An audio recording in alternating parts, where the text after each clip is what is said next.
Hey everyone, the Good Captain here, and welcome to the Ottomans' first turn in this game I'm playing of 1914 against a live opponent. I'm not playing against the AI. The AI actually will not follow the rules if you set this to be run by the AI. This AAA, the 1914 on the AAA, I should say, only works solitaire or against a human opponent. I highly advise not playing this with or against the AI. The rules are just not immaculate like they are for Global or for Spring 42 or for Anniversary.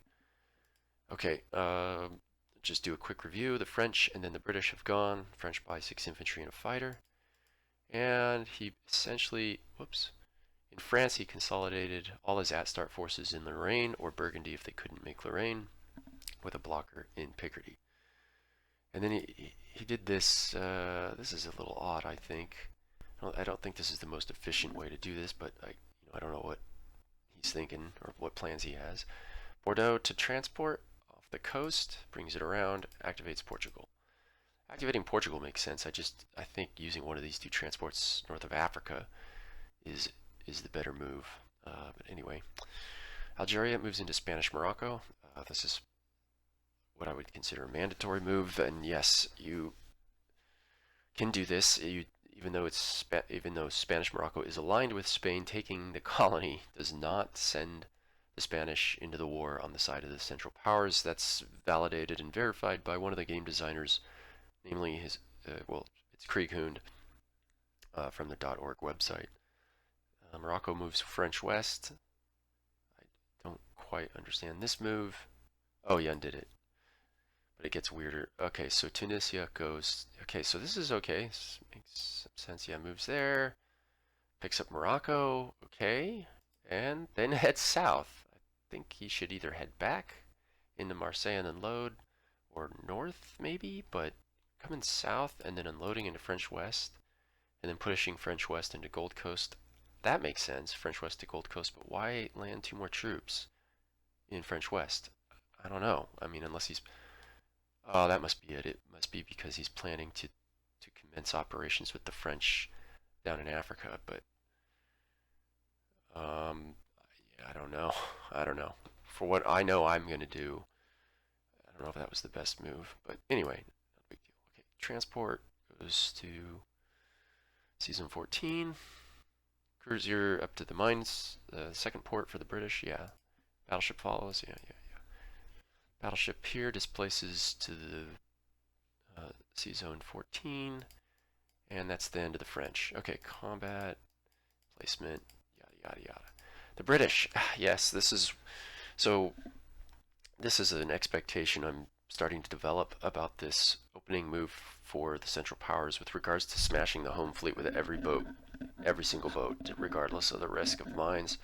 Is this what has happened here? I want the Entente to spend as much money as I can encourage them to spend in naval assets, especially naval assets that aren't transports. I want them to sink as much of the total unit value, or the TUV, into the water.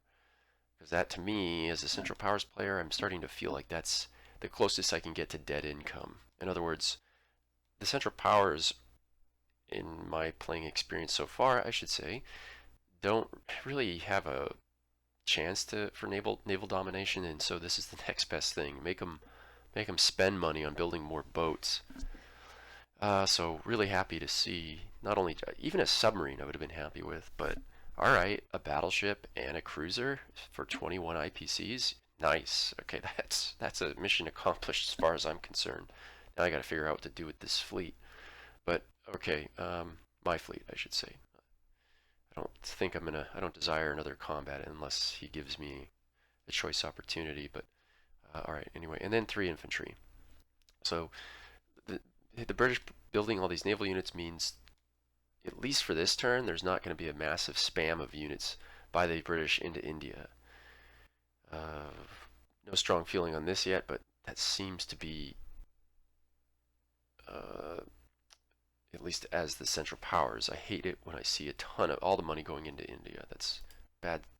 I'm starting to feel like that's a bad sign.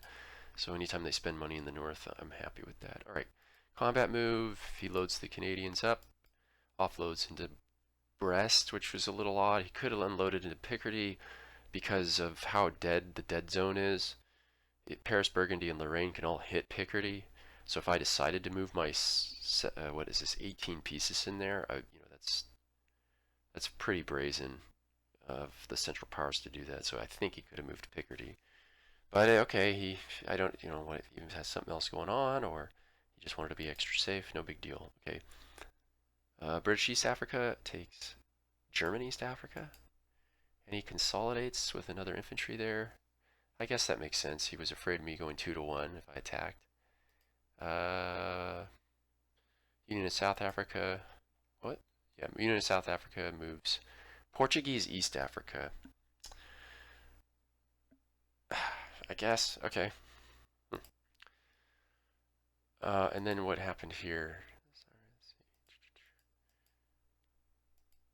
Yeah, he moves Egypt into Transjordan. Egypt into Transjordan. Yeah. Yeah, that makes sense, I guess. What is 6-2 against 2-1? Let's see. 6-2 against 2-1.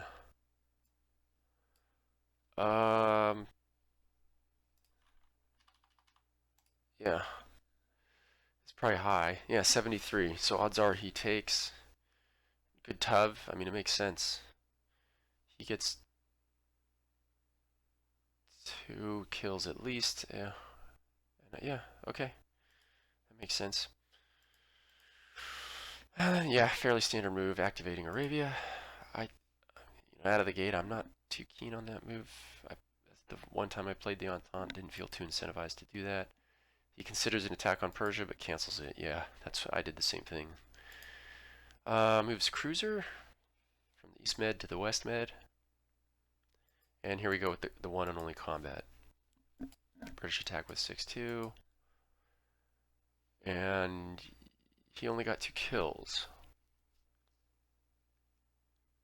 Yeah, it was more likely that he'd take that territory, so that was lucky. And the Ottomans roll back, and we missed all 3. Should have had 1 on the way back, but you know what? Not getting wiped out leaves you some options, which we will go over right now. Combat move, place units. So yeah, he places battleship and cruisers. Cruiser in the... So 3 cruisers, 2 battleships against 2 cruisers, a damaged battleship, and 2 subs. Yeah, no thank you. No thank you. So I'm already projecting ahead here. I think I'm going to stay in this enemy mined sea zone. If I pull back, I'm certainly not coming back, and I don't want to surrender that ground to them. Neither one of those forces, the French or the British, is strong enough to oust me from that location. So yeah, I'll sit on this sea zone. This lets me keep Kiel barren of troops while my Kriegsmarine is off the English coast. The Kiel is safe. Okay, and he places 3 in India. Wah, wah. And then we get to the Ottomans. So he didn't buy a fighter, so I'm going to kick it off right here on the purchases in the right-hand side with a fighter. And 6, 7, 8, 9, 10, 11, 12, 13, 14, 15, 16, 17, 18. Yeah. So, okay, let me take a quick pause and study the battlefield. Okay, combat move. Yeah, we move an infantry from Constantinople to Bulgaria. Activating Bulgaria. So now I can see that I have 18 IPCs. I'm not going to take Transjordan. I could counterattack, but 6, 7, 8 infantry already is 0% chance win and negative TUV. So it's close to 0. So plus or minus in infantry is what we're looking at. Fairly even TUV. But I don't want to get gummed up there. Plus he could reinforce with 2 infantry and artillery plus transports. I don't know.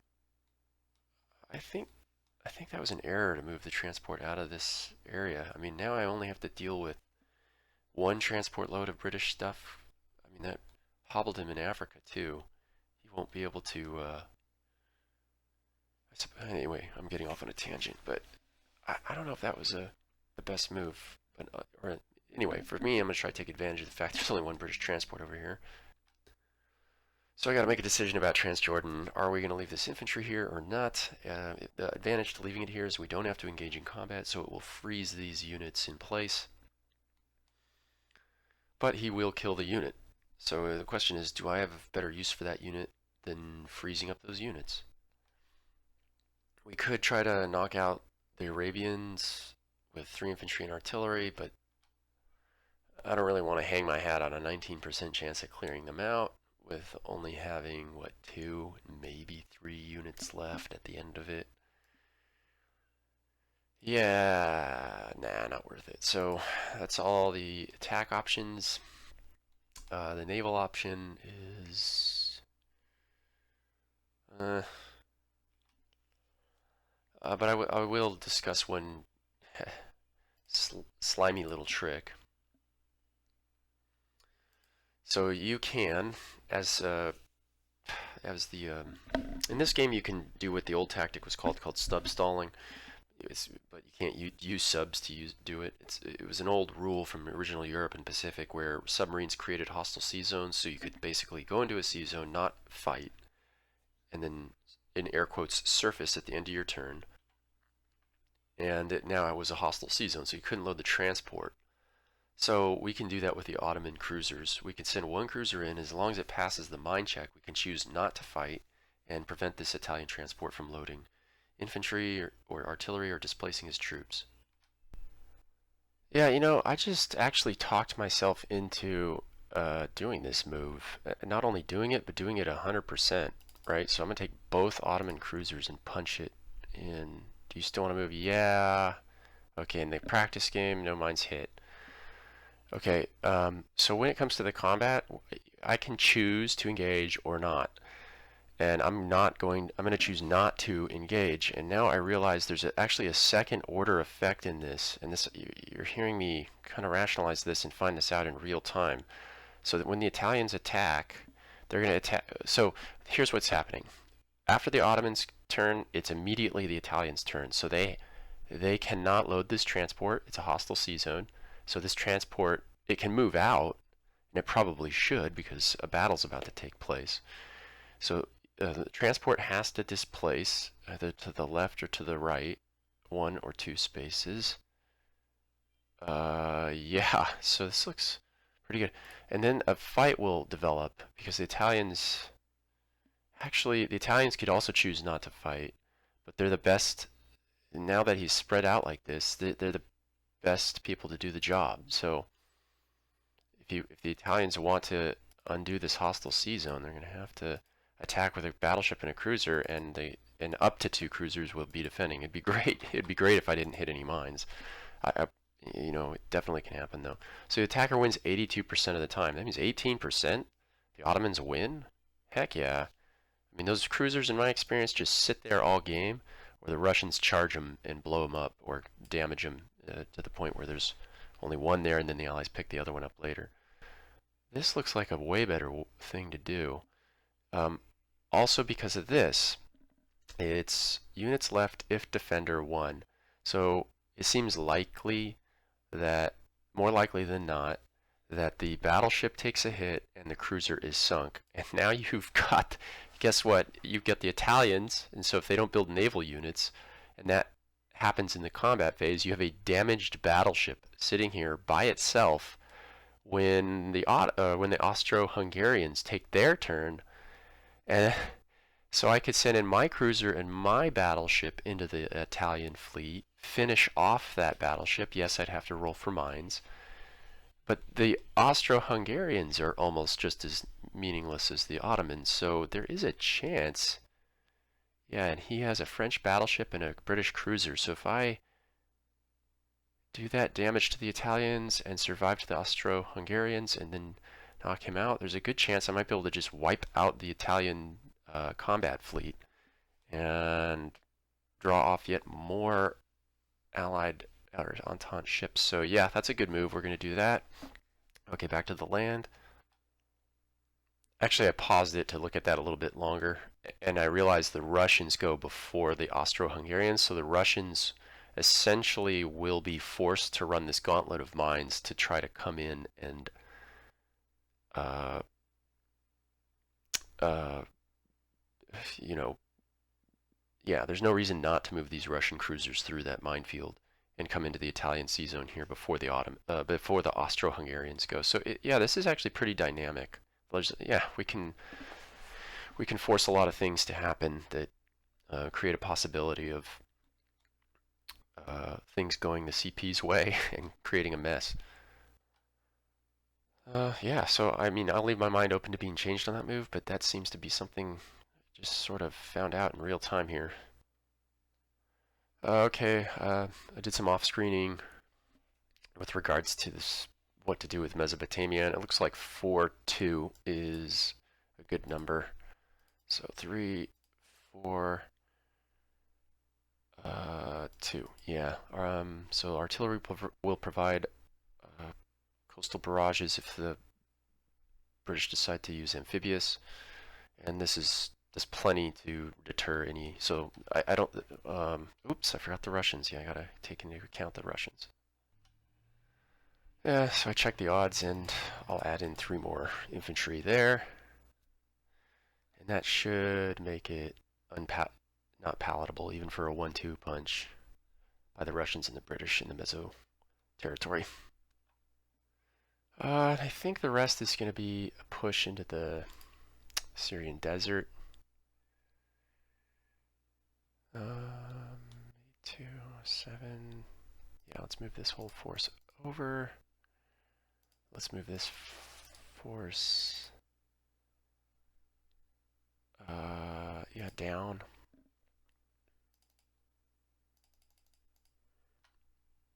Yeah, I think this is going to be my final decision.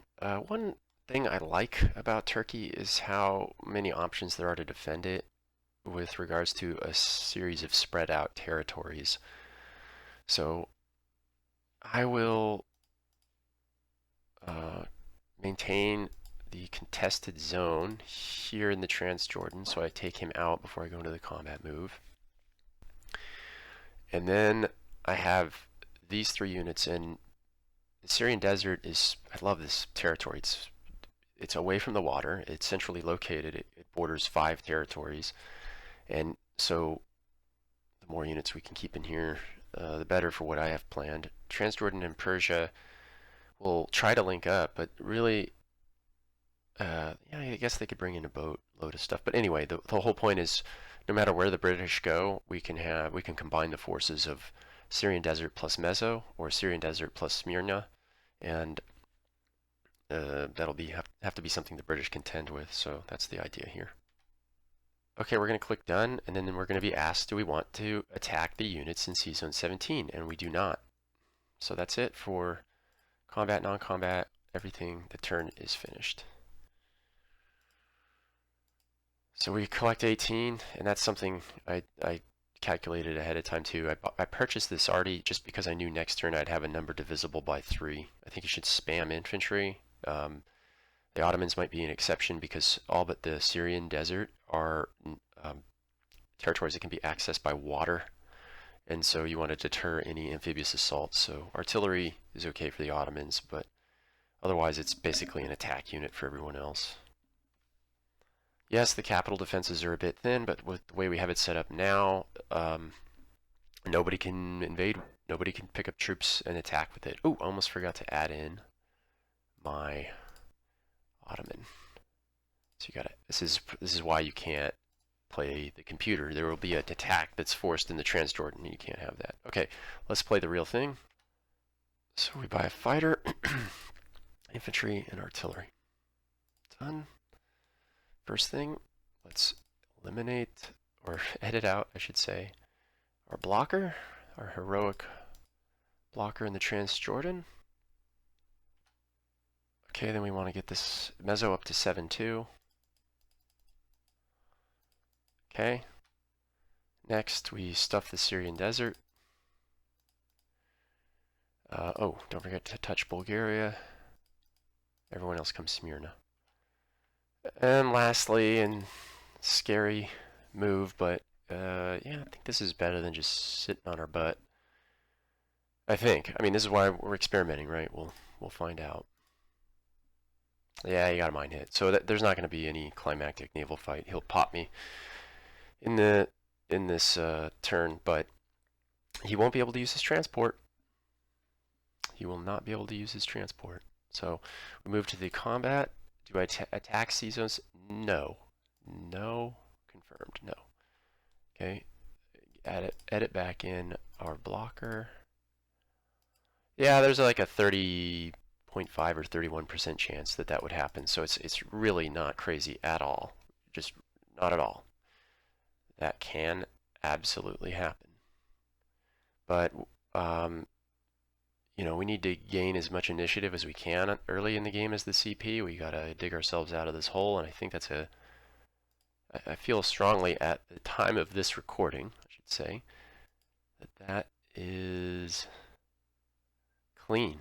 Yeah, that should work.